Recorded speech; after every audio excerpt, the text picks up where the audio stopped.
drip, that's water, call that boss. You try my squad and they gon' be in cost. You better be prepared to take a loss. I left my enemies dripping, but it ain't sauce. It ain't sauce, no it ain't sauce. Yeah, enemies dripping, but it ain't sauce. No it ain't sauce, no it ain't sauce. Yeah, enemies dripping, but it ain't sauce. It ain't sauce, it ain't sauce. Hello people, it's your boy Austin Smith. Welcome back to another video. In today's video, I will be reviewing Spider-Man Brand New Day. Now, it's been a long time since I reviewed a movie. I missed out on reviewing a lot of movies, especially Supergirl.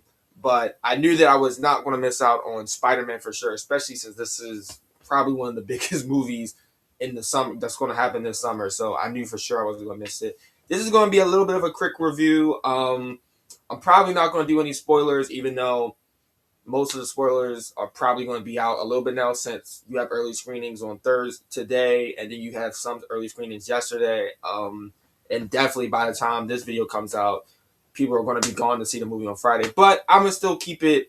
This video is going to be really short and brief. I'm not going to be too long. I'm just going to give you some of my general thoughts and then my final ratings. And then I'm going to give you where do I rank it out of the Spider-Man movies. So overall, is this a good or great movie? I think this is a really fantastic movie. I really enjoyed it. I have a couple of like nitpicks that I can say, but it doesn't. And I mean, I guess it kind of takes a little bit away from the score, but I mean, not really. It's just a couple of like minor nitpicks and stuff like that. But I think it's a really great movie. This is definitely Tom Holland's best Spider-Man movie. Probably his best Spider-Man movie. Especially out of the three. You know, for those that knows that I don't like Far From Home. Homecoming is okay. No Way Home. You know, that movie is pretty much only really good because it has the other Spider-Man in there. We have the nostalgia and all of that. This movie is that type, almost is pretty much that grounded levelness we wanted to have back. And finally getting to see him swing through the city again and do all that cool Spider-Man stuff alongside other heroes like Punisher, and then fight up against like the Hulk, that is also really cool. And I really enjoyed that aspect. All of my major problems are mostly just like a couple of visuals and stuff, but most of the time I get that when it comes to Spider-Man. You know, it's going to always look a little weird at times. I don't think we'll ever get back to how like them visuals look, like how the Amazing Spider-Man 2 look. I don't know who did them effects, but they killed it. I don't know who did them effects for Amazing Spider-Man 2, but we need them back. But for the most part, the effects, the CGI, it looked okay. It doesn't bother me to that point, and I kind of expect that at this point in time. And then my other problem was just like the coloration. I wish the film looked a little bit more brighter, a little bit more colorful at times. There are moments it does get like really dull in colors, but other than that, it's okay. I don't really have any problems with the acting is great for the through and through. Especially John Bernthal as the Punisher. Tom Holland is of course amazing as Spider-Man. I actually like MJ's performance this time around, like how her character, not more so Zendaya's performance, but more so how MJ's character is this time around. She's a little bit better than how I took her in the other movies. Ned is fine. Scorpion is good. Sadie Sink's character is good. Even though I can say it without saying it, y'all already know. Whoever y'all think Sadie Sink's character is, that's exactly who she is in this movie. Whoever you think she is, that's who she is. But her character is great. Yeah, I don't really have any problems with the acting at all. Like, I think through and through, like, everyone pretty much did a great job, especially for Tom Holland and wow, why did I just blank on his name? Tom Holland and John Bernthal, who just came off of the Odyssey. They did really good here. The action in this film is really good. The fight between Spider-Man and Hulk is amazing. Especially certain parts where they're jumping in and out of the building like that. That was amazing. The fight scene with the ninjas, that's gonna really surprise people. That's very spectacular. No pun intended.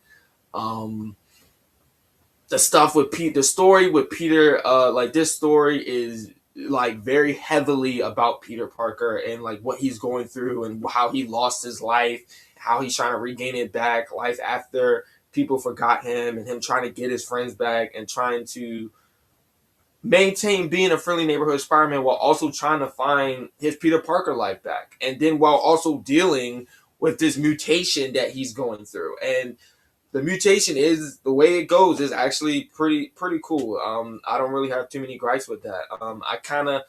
There are some things I wish were a little better about it, but for the most part, I don't. How they do it, it makes sense. It makes sense, and especially once he goes to like Bruce Banner and seeks for help, and then that whole segment with Bruce Banner turns to the Hulk, that happens. It all makes sense. It all makes sense. But and I do like some of the references he makes once that mutation and stuff kind of happens. I did like that. And pretty much he's almost like Toby now, in a way. But yeah, the story is very Peter Parker heavy driven, which I love. This is probably, I think I always knew that we probably would never get. Probably, I'm not gonna say never. Maybe later down the line, we was never fully going to get a fully grounded level Spider-Man like we did in the Amazing Spider-Man 2 or Amazing Spider-Man 1 or the old trilogy. Like, I always figured that. So, this is probably one of the best things we're going to get. And I think it still hits the mark. I don't really have too many problems outside of like just small nitpicking here and there. I think it was a pretty good movie. And this is probably Tom's best. Definitely Tom's best Spider-Man movie out of the four. Maybe he can top when he makes the next one after this. I will say both credit scenes. I'm not going to say anything about those, but one of them is very intriguing, and you will be very surprised by it. And the ending of this movie does set up a lot of stuff. It does set up and move a lot of stuff forward. So for once, usually because most of the movies that we got so far never really shown or kind of moved the story towards Doomsday. This time around, we actually got something that can move towards Doomsday, and it is a little bit questionable how. I mean, you get why after probably watching this movie, but it still is sometimes questionable that Tom Spider-Man and Bruce Banner Hulk are not Bruce Banner, Mark Ruffalo's Hulk are not in the film. But I feel like it can kind of make sense after watching this movie.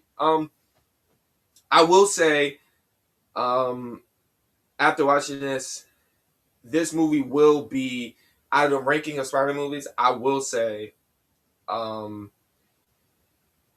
don't usually I never count the animated stuff because most of the time, for those that know me, know that the animated I always felt like animated stuff, especially when it comes to like DC, always knocks the live action stuff out the water. So I try not to add the animated stuff in there, but I'll try to do two.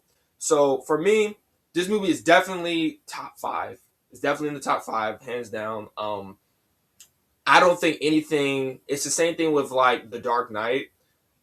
I would give a movie its props and everything, but I don't think it's ever going. I don't think there'll ever be like The Batman.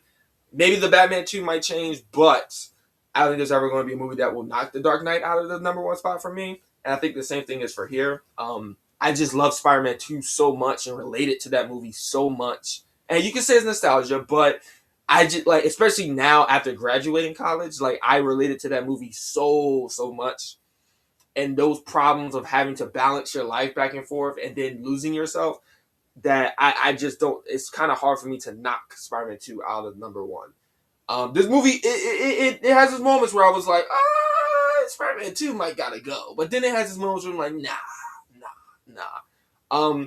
For me, I would say Spider-Man 2 is still number 1.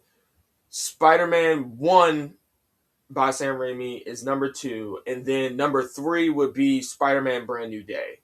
That would be the top 3 for me.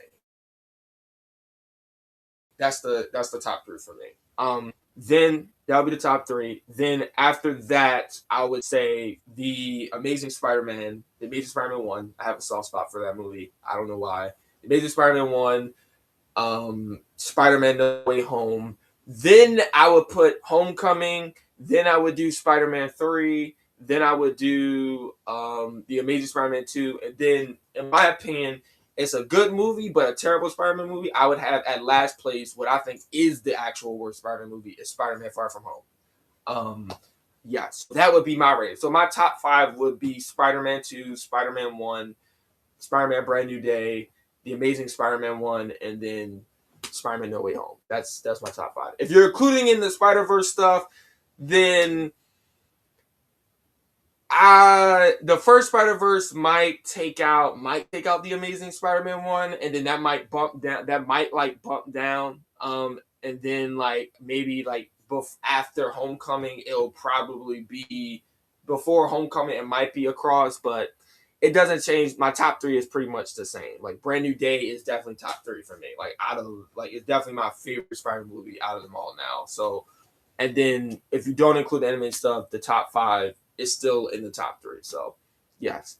As for ranking of Brand New Day, I don't think this movie is lower than a 7. I think, yeah, I haven't seen some people give this movie like a 5 or a 6. I think IGN gave it like a 5 or a 6 out of 10. I was like, and I already know in the comments when it comes to that, y'all always bring up She-Hulk got a 9 out of 10, which I do agree that is kind of crazy. You did give She-Hulk a 9 out of 10, but you gave Spider-Man Brand New Day like a 5 or a 6. That is wild, especially after seeing it. But I don't think the movie deserves that low. The lowest I would probably give this movie, and this is still maybe even too harsh. The lowest would probably be a 7.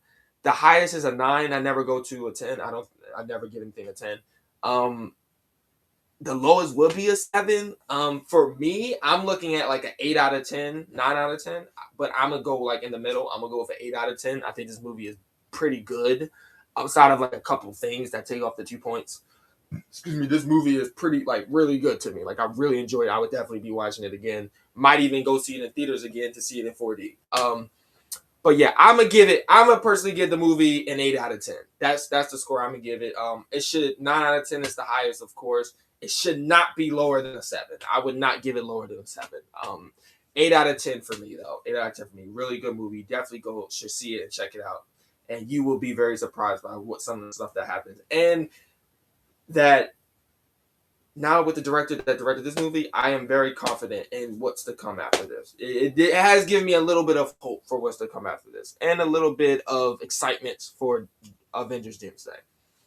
So, anyway, I hope you guys enjoyed this video. I will catch y'all on the next one. Peace.